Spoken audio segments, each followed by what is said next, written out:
Ek wil 'n oomblik neem om in jou hart in te spreek vandag. Daar waar dit niemand sien nie, wil ek vandag vir jou sê, die Here sien die situasie raak. Hy sien die hartseer wat jou verpletter. Hy sien die drome wat uitmekaar uitgeval het. En dit voel vir jou asof jy nie eers kan asemhaal in hierdie seer nie. Dit voel vir jou alles is besig om uitmekaar uit te val. Maar die Heilige Gees wil vandag met jou praat en vir jou sê dat daardie stilfoon wat nie lei nie, daardie omstandighede wat net eenvoudig nie verander nie, is nie jou lot nie. Dis nie wat met jou gaan gebeur nie. Die Here is saam met jou, hy gee om vir jou, hy het medelee met jou. Ek wil jou neem na die verhaal van Lazarus wat gesterf het. Jy weet, hy kom by Maria en Martha, dis Jesus, en hy staan by hulle, hy sê nie, ja, maar dis wat julle moes doen, dis wat moes gebeur het, julle moes hierdie medikasie, julle moes dit geprobeer het, en al daardie dinge nie. Hy plaas hulle nie onder 'n verdere las nie, hy huil saam met hulle.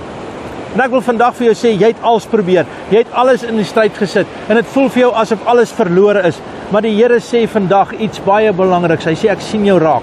Het mag dalk dat hierdie die einde van 'n seisoen is, en dat jy moet aanbeweeg na 'n nuwe seisoen toe. Het mag wees, maar ek wil vandag vir jou sê, wat kom is baie beter.